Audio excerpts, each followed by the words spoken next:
What a serene way to arrive. Thank you so much for joining us. We are in Scotland for the global reveal of Bentley's new Flying Spur Hybrid. And in the spirit of things, a very exciting partnership announcement which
Welcome to this beautiful building in the heart of Speyside in Scotland. I am on the Macallan Estate and I am in the heart of the very modern distillery. We are here for more than just a dram, more of which later on. Now, as ever, once we have shared our exciting news with you, we will be opening things up for a live Q&A session. So please get in all of the questions that you would like us to answer as we go through. Just type them up and send them in.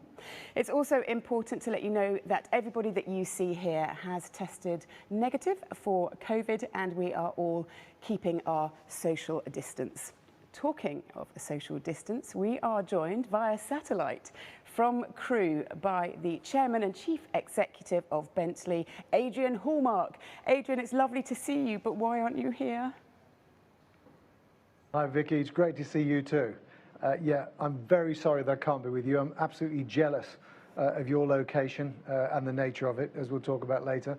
But we are a little bit busy here at the moment with the highest production rate that we've ever seen in Crewe of cars leaving for customers and a lot going on before the shutdown later this month. So maybe I'll get out to Speyside a little bit later in the year.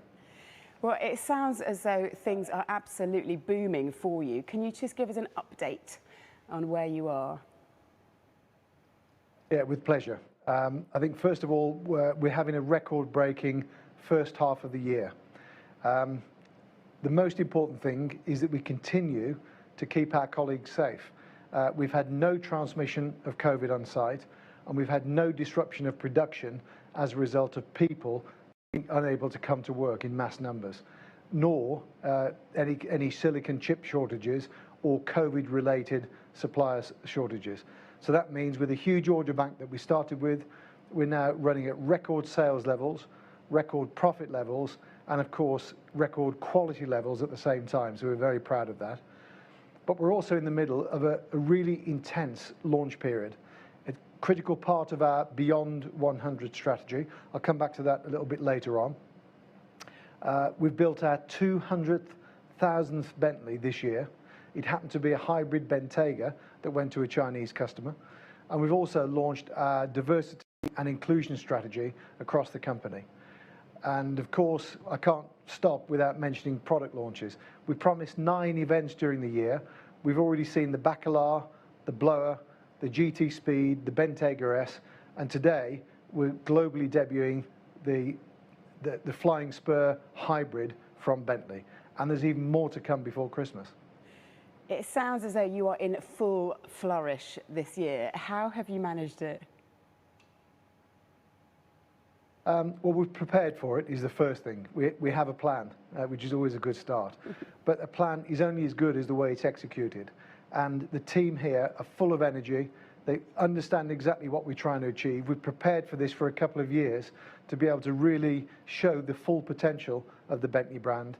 And I think 2021, all other things, fingers and everything else crossed, looks like it could be the year that we should have had in 2020. But everyone's played their part.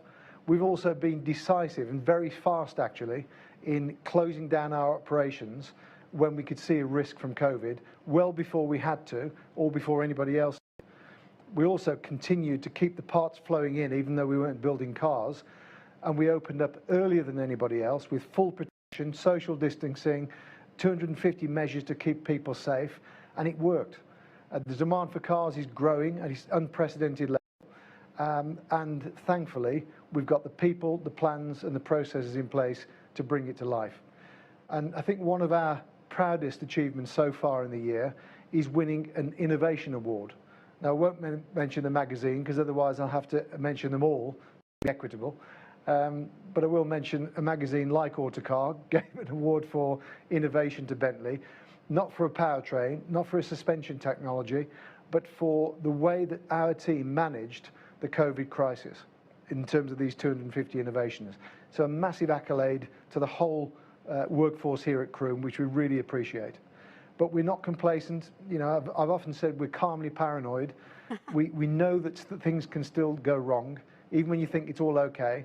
So we're cautiously optimistic. We've got a great order bank and we've got good momentum. So watch this space. It's always heartening to hear such a success story, particularly in these difficult times. But has the recovery for you taken your focus away from Beyond 100 at all? Actually, Vicki, quite the reverse. As you know well, we're on a journey. It's called Beyond 100, and it's all about a fundamental reinvention of the business. The powertrains, the cars, the factory, the processes, and even the way we interact with customers. Everything will change fundamentally over the next 9 years. And all of this is to achieve our aim of becoming the leader in sustainable luxury mobility.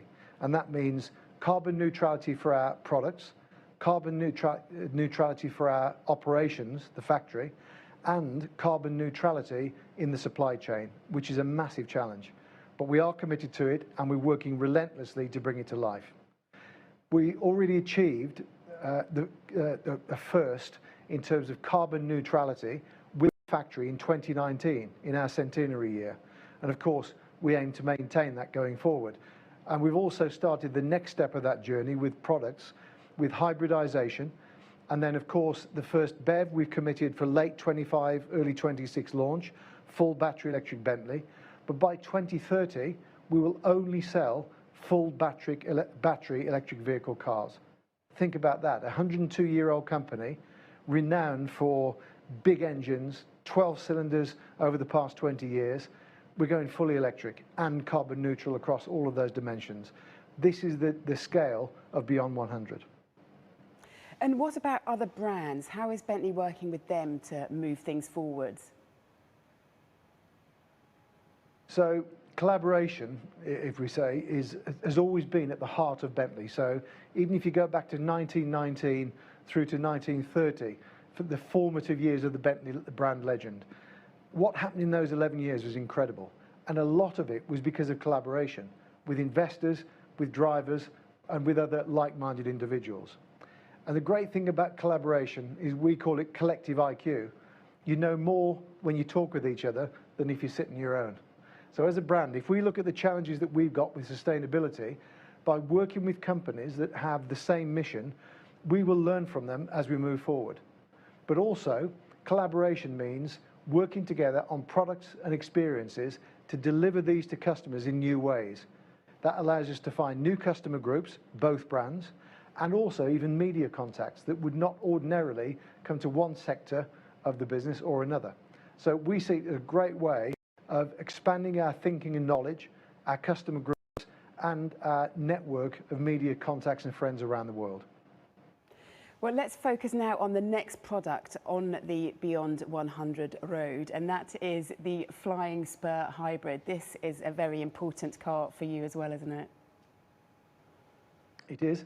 It's the second hybridized Bentley, the first, of course, being the Bentayga.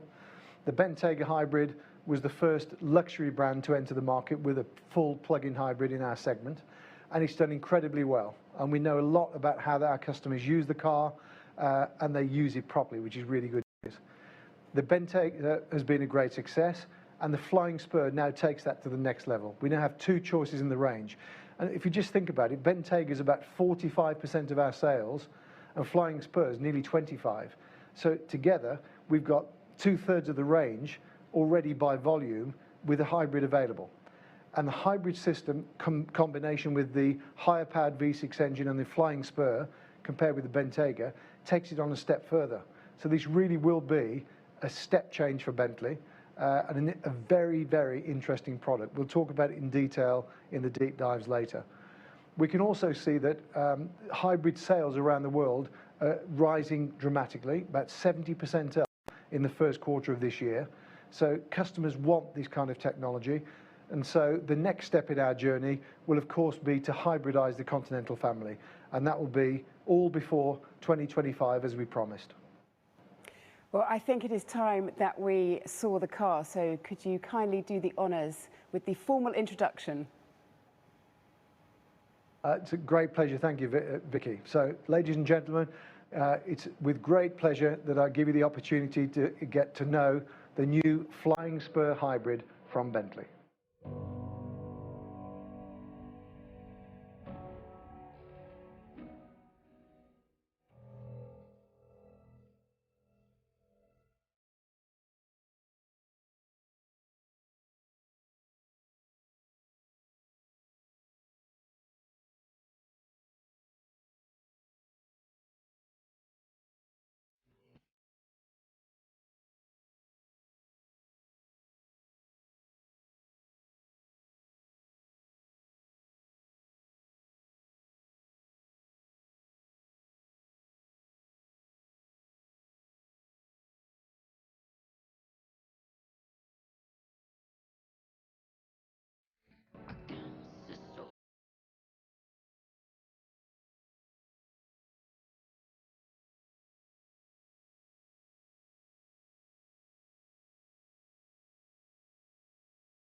So, the Continental Flying Spur.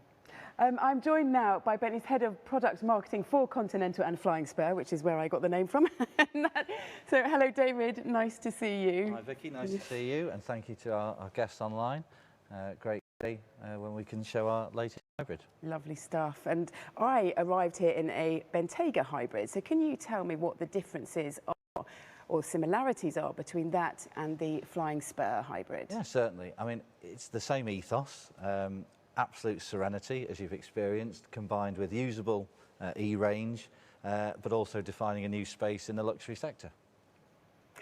I think the other thing I'd say, though, is it is slightly different technology in the Flying Spur hybrid to the Bentayga. So obviously things have moved on. It's a later generation engine. Both hybrids use a V6, and in this particular version, it develops 410 horsepower of itself, and then in addition we have about 134 horsepower from our electric motor, and the great thing about that is the combined power output is equivalent to our Flying Spur V8. So you've got all the benefits, if you like, of that, but obviously with 40 kilometres of E-range. Now, to save anyone getting out their calculator, I've done that for them. That's about 25 miles, yeah. Which doesn't sound like a huge amount, but I'm sure you've done your research. So how usable is that? Yeah, I mean, I do get asked that a lot, because, as you say, but actually we spent quite a lot of time. We're very fortunate. Our customers are great at sharing experiences with us, and that they're very happy to participate. And when we contacted the Bentayga hybrid owners and asked them how they actually use the car, what we found is that about 90% of their journeys are probably only 30 miles. Mm-hmm. And the way they're using the car and charging it overnight, effectively what's happening is most of the time they're using the car on full electric. And that's really the magic of our hybrids, because you've got the best of both worlds. But when the mood takes them and they want to go on that fantastic grand tour with all of our, you know, comfort and luxury, you've got the ability to do that. And actually in the Flying Spur hybrid, you've got nearly 800 kilometres of total range. So it's a great best of both worlds, really. Now, apart from the hybrid, what other new features can we see? Well, deliberately, very little, actually. I know that sounds perhaps a bit odd, but the Flying Spur, you know, some of the media have said best car in the world, which is a fantastic accolade. Obviously, I would agree with that. But, you know, we've really focused in this particular car then on the refinement of the powertrain and its performance, and be very careful not to take anything away from what makes the Flying Spur such a great car. And I mentioned before about the performance and how it's equivalent to the Flying Spur V8. I mean, the 0 to 60 time, it's 4.1 seconds. You know, it's fantastic, you know, for the car. But you can cruise in absolute silence. So not just as you arrived here at the Macallan, but, you know, out on the motorway, you know, you can cruise in electric mode. And WO Bentley, it's always been reported that he wanted to make this 100 miles per hour silent motor car. And I think, you know, he'd be pretty proud, fingers crossed. Looking at the Beyond 100 plan, how does this car fit in with that from your point of view? Well, as I mentioned, we now have a range, so that's great. You know, we've got the Bentayga hybrid and the Flying Spur hybrid, and in the future we'll have a Continental GT hybrid too. I think, thinking about our customers, what is luxury, it's really choice. So we're now giving them choices, you know, which is always good. And as well as that, you know, we're also researching other things like sustainable fuels. Only recently we participated in the Pikes Peak with our GT3 race car, testing out a biofuel as the launch program of that project, because, you know, innovation is key to our success in the future. So we're trying to give our customers that flexibility of choice in the future, genuinely renewable fuel for their cars, allowing them to continue to use, you know, their ICE-powered cars, the hybrids of today, and then obviously in addition to where we're headed with our full electric product range. So on the subject of owners then, who do you expect to buy the Flying Spur hybrid? Well, this car has got truly global appeal. We're going to make it available in all of our major markets across the world. That said, we expect China and the USA probably to be our two major markets, just because of the Flying Spur market in general. But I think this is a car for customers who want to add sustainability to their luxury motoring experience, but they don't want to compromise on what we've offered, you know, for a long time. You know, that brilliant balance, in my opinion, obviously, of performance and luxury. You don't lose anything with this car. You just gain. It's, you know, fantastic. And what about the next stages of the launch in terms of timing? Yeah, so lots of work going on back in Crewe with our people. We're obviously going through that process of certification at the moment, but our goal is before the year end, the cars will be moving out into the markets across the world. And actually our communications team are currently working up a plan now to do a global media drive later this year, probably December, in the USA. Great, thank you very much. Thank you. That is the car, the Flying Spur hybrid. Last week, I came here to the Macallan estate and I spoke to the managing director, Igor Bourgeon, and he told me all about his incomparable whiskey brand. It has been founded here on this wonderful estate. It was founded in 1824, and the Macallan is renowned for its whiskey mastery and creativity, and very much sustainability at its core. I caught up with Igor, and this is what he had to say. A warm welcome to the Macallan estate, Vicki. Thank you so much. It's really lovely to be here in this beautiful building in the heart of Speyside in Scotland. And we are actually on the Macallan estate in the internationally acclaimed distillery. And we heard a little earlier from Adrian as to how Bentley has fared in the last 12 months. How have things been for the Macallan? Well, listen, Vicki, it's been an incredible year, you know, on so many fronts. And as you can imagine, with bars, restaurants closed all around the world, with travel restrictions in place, that created a very challenging environment for our consumers to connect with the brand. But having said that, you know, we have stayed true to our long-term plans and to our long-term brand vision, have continued to invest in our brand. We have continued to innovate with some pretty bold innovations as well. You know, the Red Collection with the 78-year-old Macallan, the pinnacle of our whiskey mastery. or Edition 6, for instance, which is a celebration of the River Spey. So this, created a really good environment for the brand. So yes, it's been challenging, but there's been plenty of positives coming out of it, and a very strong brand resilience and a pretty healthy underlying brand performance as well. And if you allow me, Vicki, I'd like to add a point on our teams and people, because I've been genuinely impressed and amazed by the way they've reacted, their drive, their passion, their commitment, and the fact that they've been supporting and they've been engaging with a lot of charitable organizations throughout the crisis. They have continued to give more and give back to communities. We have supported charity auctions for the likes of City Harvest in London, and that allowed us to provide 2.5 million meals, which is really special to me and something I'm personally very proud of. It sounds as though you have an awful lot of shared values with Bentley, not least a focus on sustainability. So what are your thoughts on that going forwards? You're absolutely right, Vicki. Sustainability has been a key driver with Bentley. And I think because both brands have, a shared ambition, we have stretching goals and targets, and we're committed to do the right thing, and I think that's very important for both brands. But what I would say, for the Macallan, you can see around you, we're surrounded by nature. It's a magnificent estate, 485 acres, 60,000 trees, the River Spey, wildlife, farmland. So for us, it's not really an option, we need to protect that legacy. It's an obligation for us to nurture that environment. There are an awful lot of similarities then when it comes to strategies with Bentley. So going forward, how are the two of you coming together? Well, Vicki, I'm delighted to announce that we're entering into an amazing partnership with Bentley, which is probably the start, and hopefully Adrian's not going to be too upset if I use that line. This is probably the start of an extraordinary journey for both our brands. And I think for me, it's not so much about a shared strategy, but it's more about shared values. And I think this is what makes a partnership last. And we've touched base on sustainability already, which is absolutely one very important pillar for the both of us. But equally, we've got that shared passion for craftsmanship and excellence.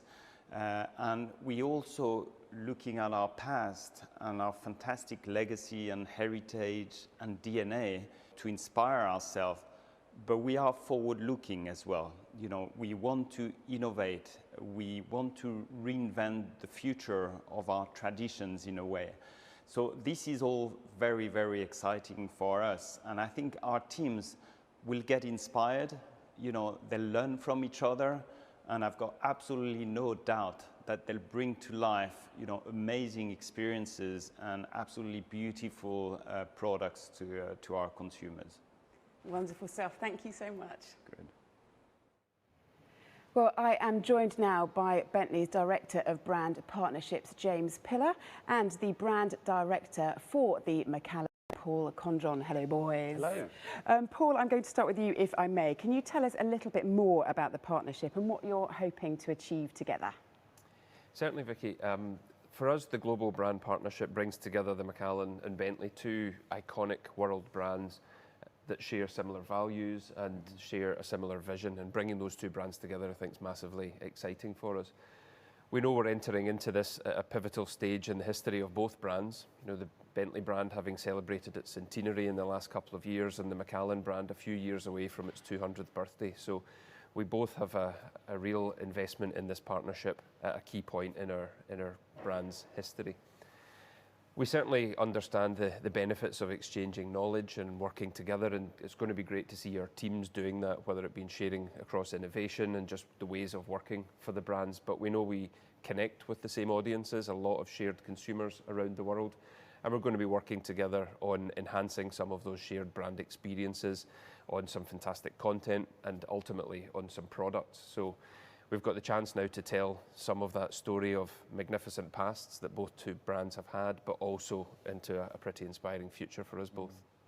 And James, what is Bentley hoping to learn? So for us, the potential is very clear. I mean, we've heard from Igor and indeed Adrian about how our respective companies are leading the way, they're transforming themselves in our respective sectors. But together we can be stronger. So for us, it's extending or increasing our learning around recycling, material traceability, and that journey to carbon neutrality and how we get there. And even, you know, being in this wonderful space, seeing how we could even integrate our manufacturing operations greater in nature. And so we have two companies that both take, you know, beautiful natural products and turn them in most extraordinary luxury goods. And it's learning how to do that more sustainably. And of course, as Paul mentioned, as a customer, we've got very similar customers, but not identical. So learning each other around the needs, wants, desires of the next generation of luxury customers is very important and exciting. And can we expect some special cars? Oh, you bet.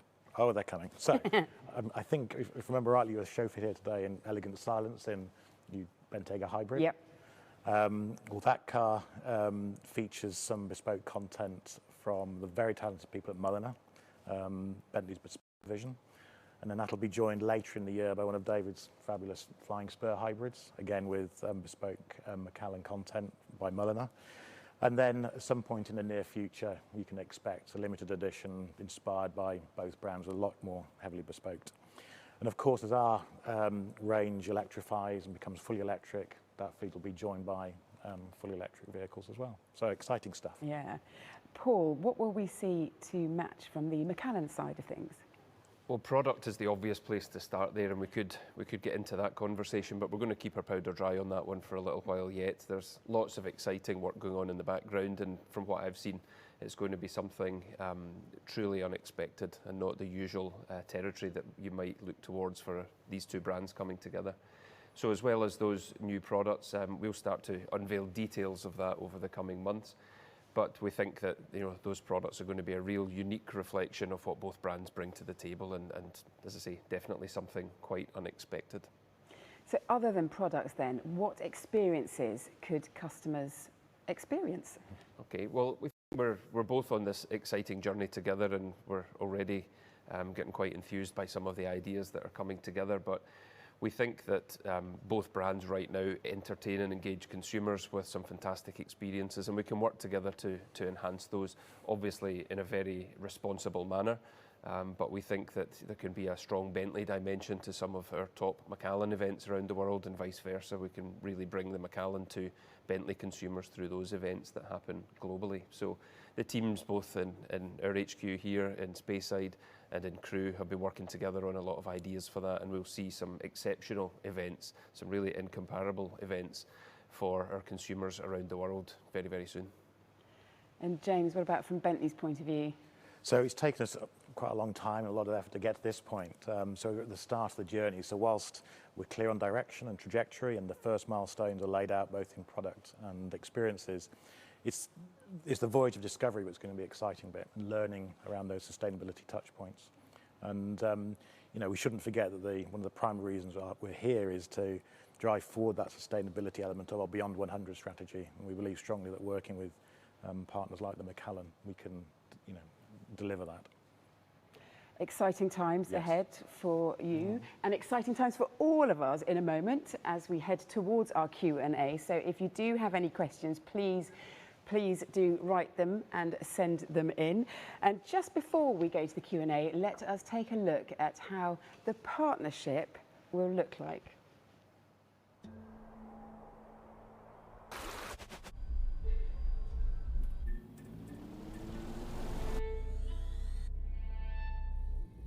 There is harmony in two. One captures the essence of time, forever preserved in golden spirit. One reimagines space, moving over the land like a whisper. We are coming together to learn from each other. sharing what comes naturally to us. Creativity.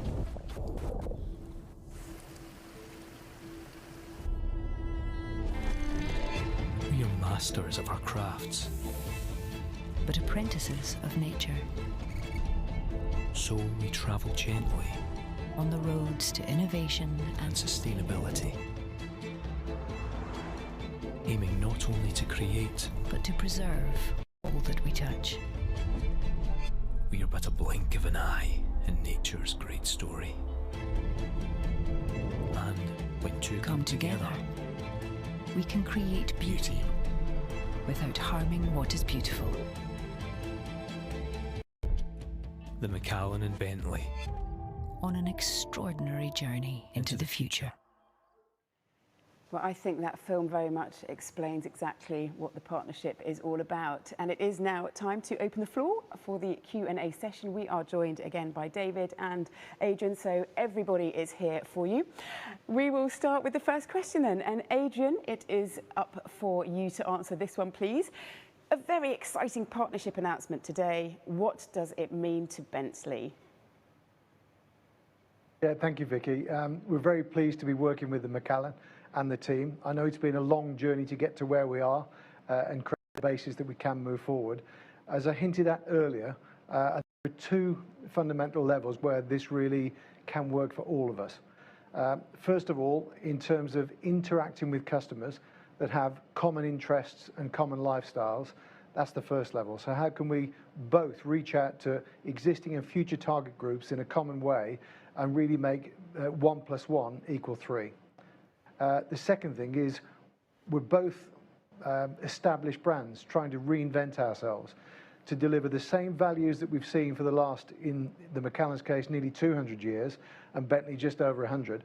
Those values that still endure and are timeless need to be adapted to a new regulative and environmental context.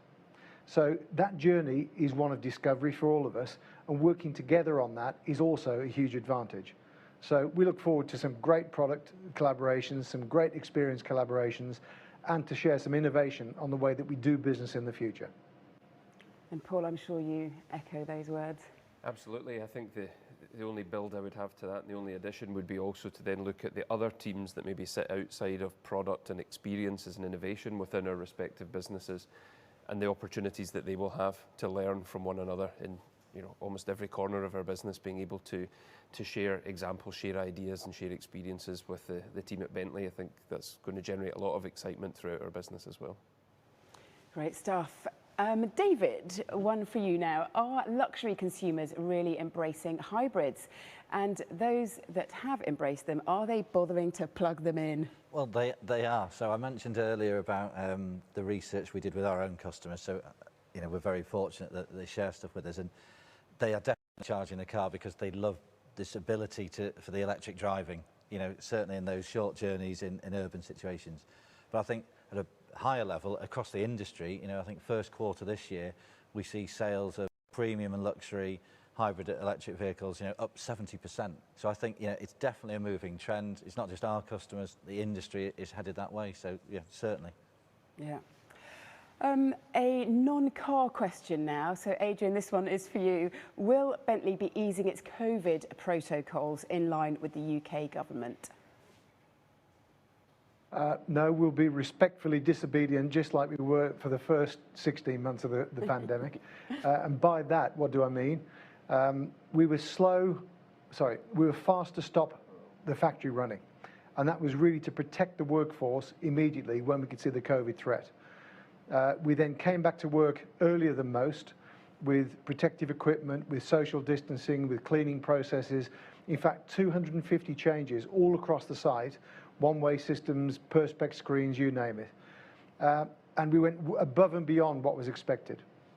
So to the question of what are we going to do when we can ease off, well, we'll be fast to stop, but we'll be slow to restart life as normal on site.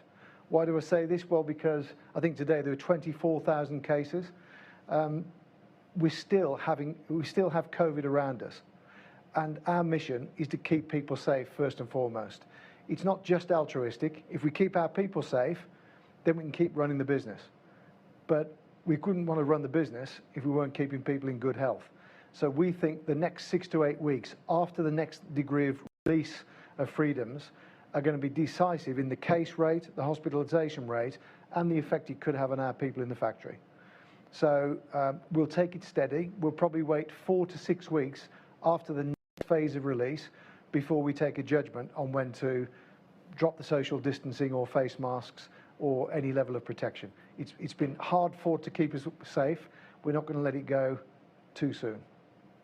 Wise words, thank you.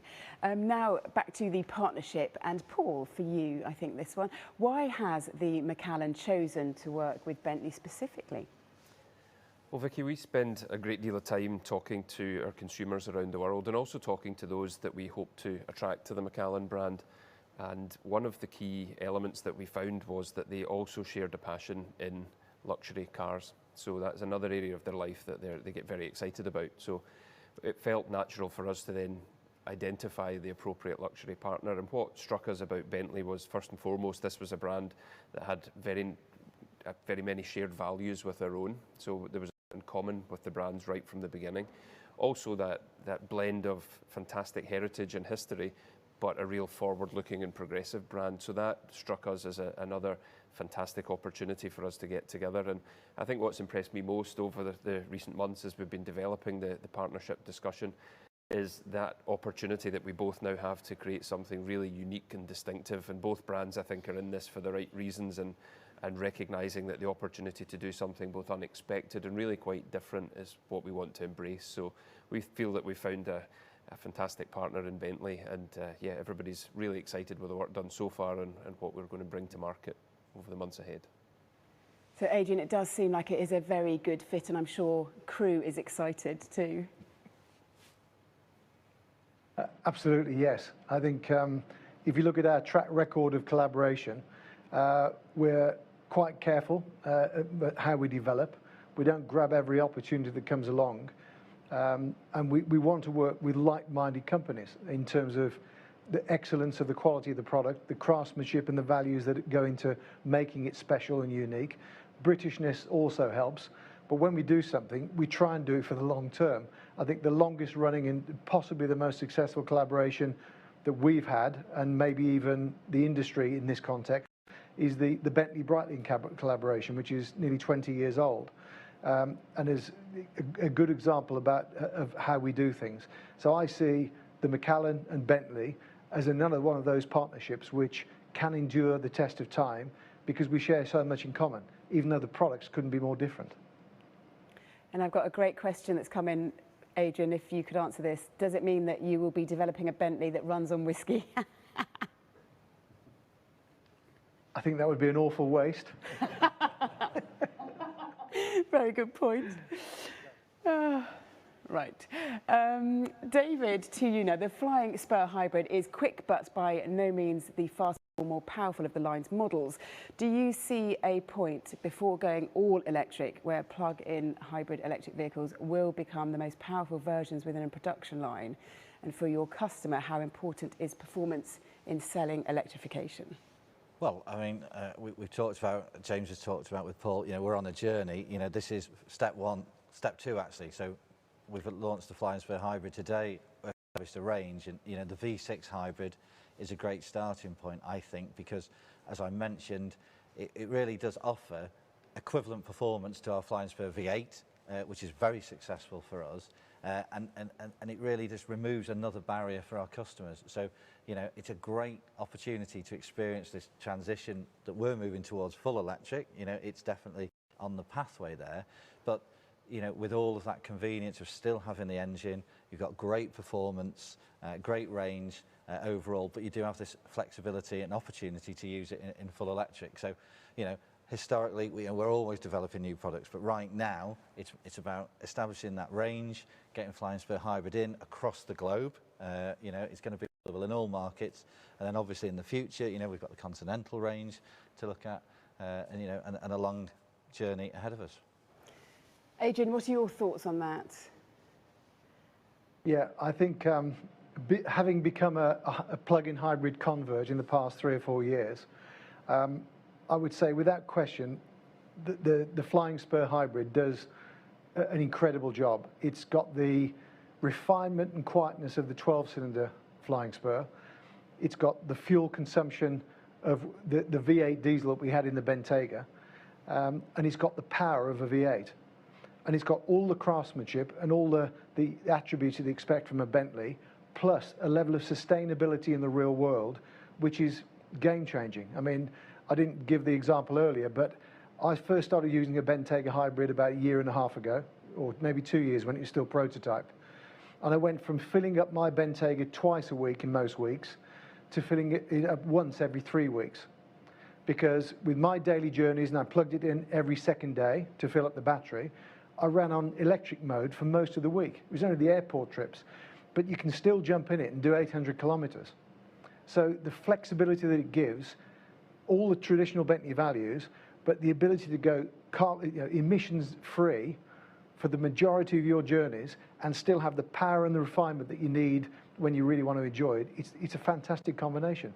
So as I've said, I'm now a hybrid evangelist rather than a skeptic. Another question has come in saying, does carbon neutral include suppliers?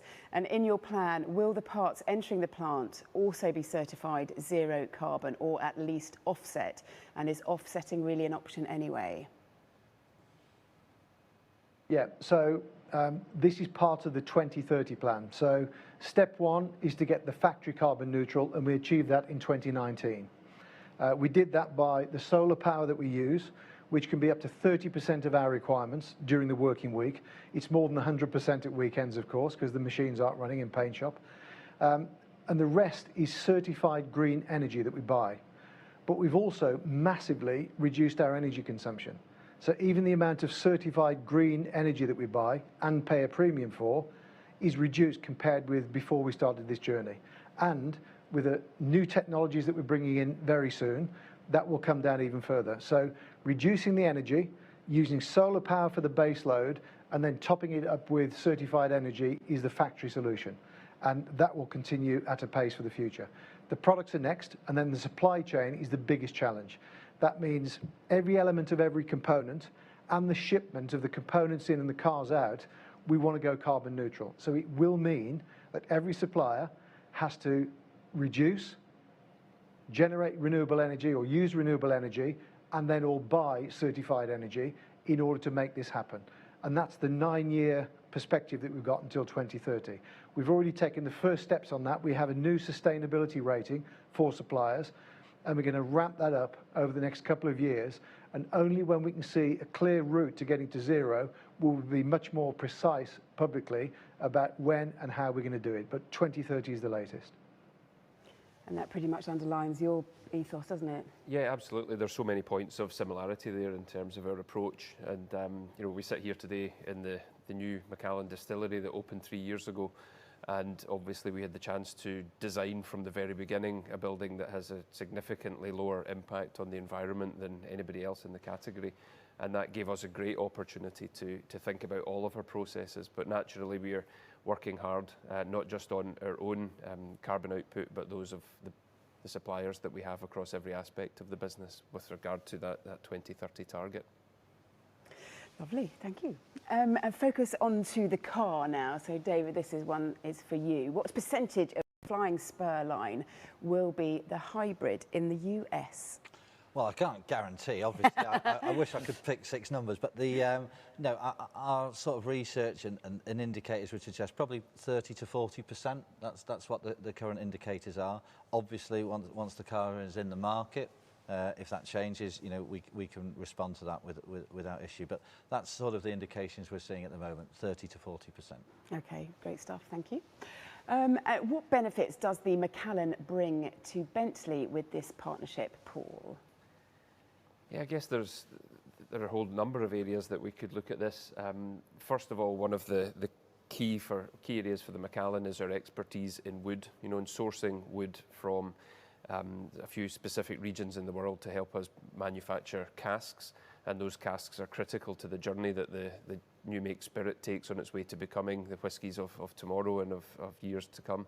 So our expertise in wood there, and also in natural colour. You know, we don't add any colour to the whisky as it's maturing or before it goes into a bottle. That's all taken from its maturation in cask. So there's expertise in wood, there's expertise in natural colour.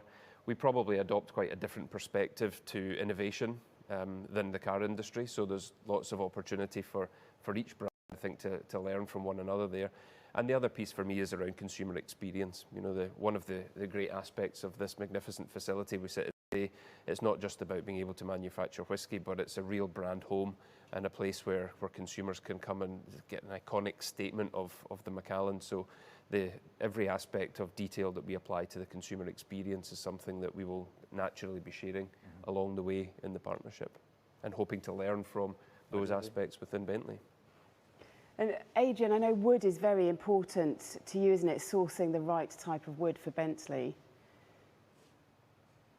Yes, it is. I mean, we're very passionate about ensuring that everything that we use in the car is fully sustainable. And what does that mean? It means that we only use wood that is nurtured and harvested in a sustainable and renewable way, but ideally that it's fallen. So there's two woods in particular now that only are used when they're fallen, and it takes some 400 years for some of those woods to fall. Everything that we do is certified by Forestry Sustainability Commission. But as we move forward, we want to be even more innovative. You may recall with EXP 100 GT, we introduced what was called riverwood.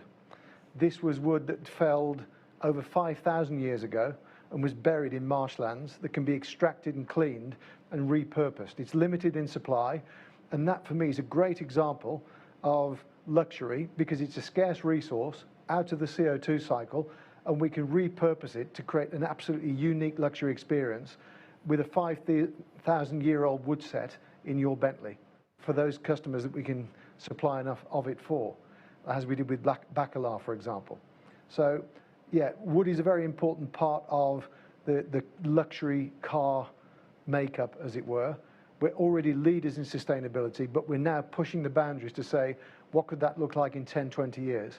So watch this space. We've got some crazy ideas, but they're quite interesting. Focusing on today, the question next says, why did you decide not to use the V8 hybrid drive system from the group, considering this is meant to be a flagship? And will the plug-in range eventually be joined by a higher specification V8 plug-in hybrid model? Okay, so we obviously don't launch every car as a flagship in every derivative. The V6 hybrid, the combined power, is equivalent to the V8. It's quieter and it's got a lot less emissions. So as I've said before, you get all the benefits of the conventional V8, but with added sustainability credentials. Now, is it possible that over the course of the next few years, during the life of the Flying Spur, that's only been on the road for a year, we launched it, don't forget, in the lockdown in 2020. So it's 1 year old and we already have the first hybrid. Watch this space. Who knows what will come next? We've not finished yet. And looking ahead to the future, the next question is, could you kindly please give us an idea of your thinking on pure electric Bentleys? They are coming, of course, but do you expect that you'll be able to offer existing, well-established nameplates in pure electric form, or will you have to introduce all new nameplates to bring in pure EV? I think, first of all, the electric propulsion component of the is just one aspect. We've always said that our objective is to build Bentleys first and electric Bentleys as a second priority, if you like, i.e., whenever we build a car, it's got to deliver on Bentley values. Now, we believe that electric powertrains fundamentally fit our DNA. They're quiet, they give effortless performance, they have a linear torque curve, and they're refined. Now, for those few customers that like the loudest exhaust tone and the most extreme of our models, like the Super Sport in the past or the Speed today, then for now, those kind of attributes may not be the perfect fit. But that's why we still see a future for the next 9 years for conventional engines and plug-in hybrid engines. So we won't go from all combustion engine to all electric overnight. It will take from 25 through to 30 to make that transition. And we see electric powertrains perfectly fitting with the Bentley DNA. As to whether we'll change the nameplates, I don't see why we need to. Would a Bentayga still be called a Bentayga if it were an electric one?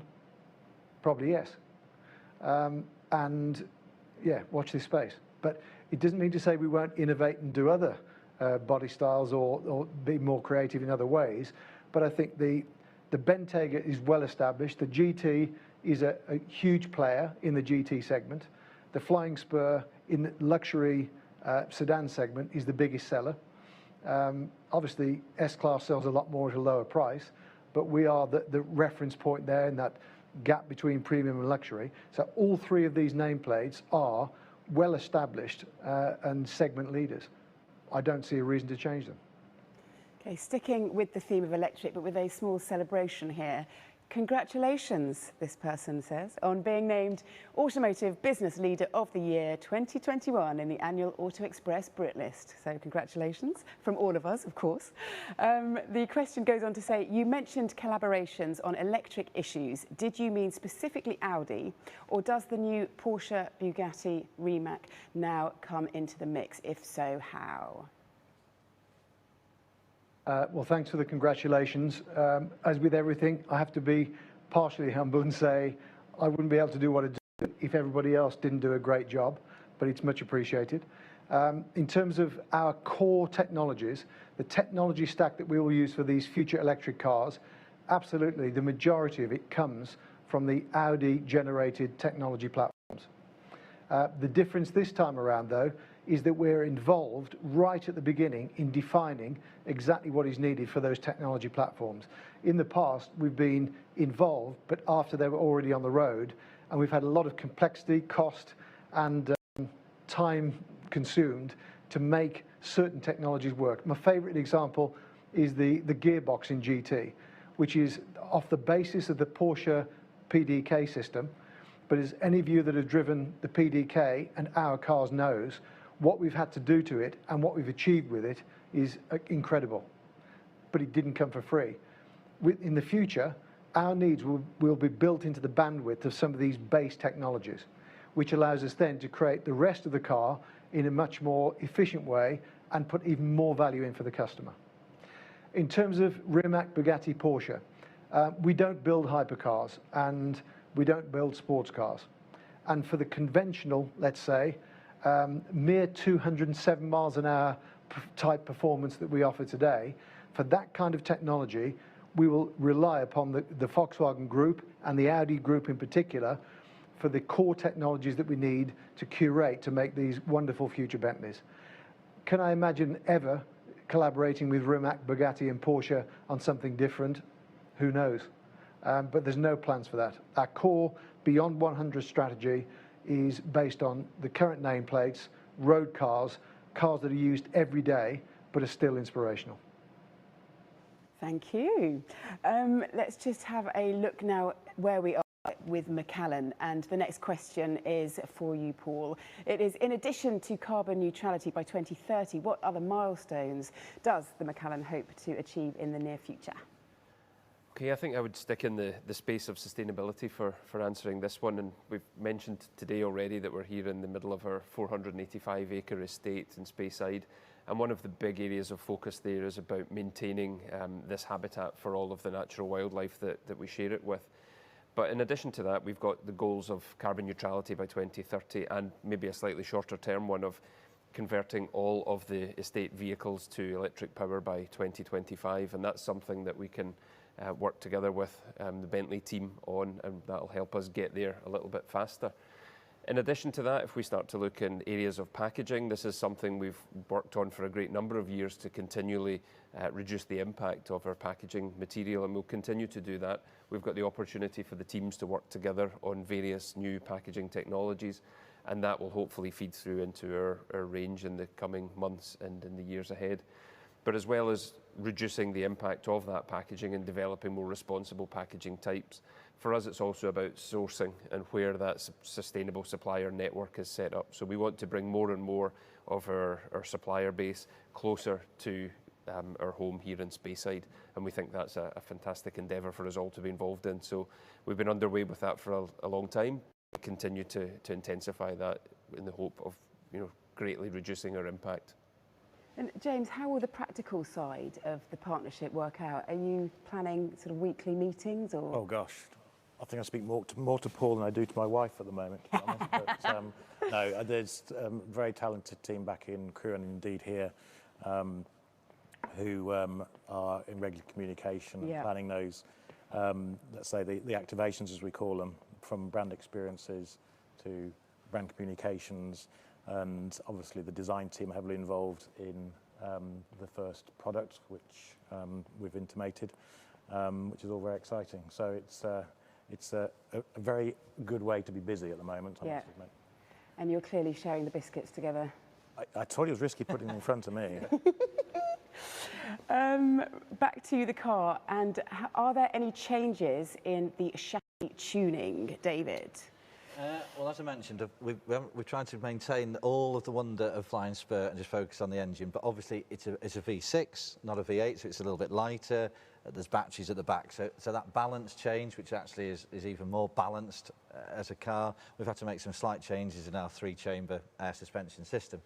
But the whole goal has actually been to make that invisible to a customer. You know, you drive the car, it's as every flying Spur, it's a fantastic, comfortable ride. So yeah, the chassis guys have worked their magic as ever, and it should all be imperceptible to the driver, really. The magicians of the chassis department. Indeed. Okay, this is our last question coming up now, and it is to James. James, why whiskey and why the Macallan? Well, I think Paul touched on it earlier. There's a lot of affinity with our customers for whiskey and the art of whiskey, the artisanal nature, the authenticity, the heritage. Importantly, not just our existing customers, but younger ones as well. So that's why whiskey. And why the Macallan? Well, our brand partnerships that we have, as Adrian mentioned earlier, are carefully curated. It's not just about having an alignment with what we do today or similar customers. It's about sharing a common vision and being part of that future. And as you've heard from Adrian, Paul, Igor earlier, that's absolutely where Macallan and Bentley are joined at the hip. So we're walking in lockstep on this journey, and it's very exciting. So that's why whiskey, that's why Macallan. Yeah. Yeah, and all I would add to that is just how natural the fit has felt so far. You know, the teams have really gelled and got together, and it's been fantastic to see how they've collaborated so far. Lots more to come, some exciting developments that we'll no doubt be here to share in due course, but for the meantime, everybody here fantastically excited to be getting this underway and to be making this news public after working on it for so long in the background. Oh, thank you so much. That is the end almost from us, and thank you so much, Paul, for allowing us to be here today. Huge thanks. You're most welcome. Thank More you. biscuits. There's one left. Thank you also to James and to David, and of course to Adrian, who would like to say a few words. Yeah, thank you, Vicki. So just to wrap up, again, from our side as well, a big thank you to the whole team at the Macallan for giving us the opportunity to be able to do this global launch from your wonderful facility. We're really proud to be working with you, and it's been a shame that I can't be there, I assure you, but we really appreciate the opportunity. I think from our point of view, we can't wait to get up and spend some time with you, and I'm sure it's okay for me to do this joint invitation that all of our guests online would like to thank you as well for joining us today. We know there's a lot of you that's joined this activity. You're all cordially invited to Crewe at any time and to join us when we go to Macallan to see exactly the values in real life that are going on. And thanks again, Vicki, for helping us through this event in such a professional way. And we look forward to seeing you next time. Great stuff. Thank you so much. Thank you. And thank you all for joining us. If you have got any questions that you still need answered, please contact your local representative. Also, there is more information at the Bentley newsroom, and you can find that online at bentleymedia.com. That is it from us, from Scotland and from Crewe. Thank you so much. Bye-bye.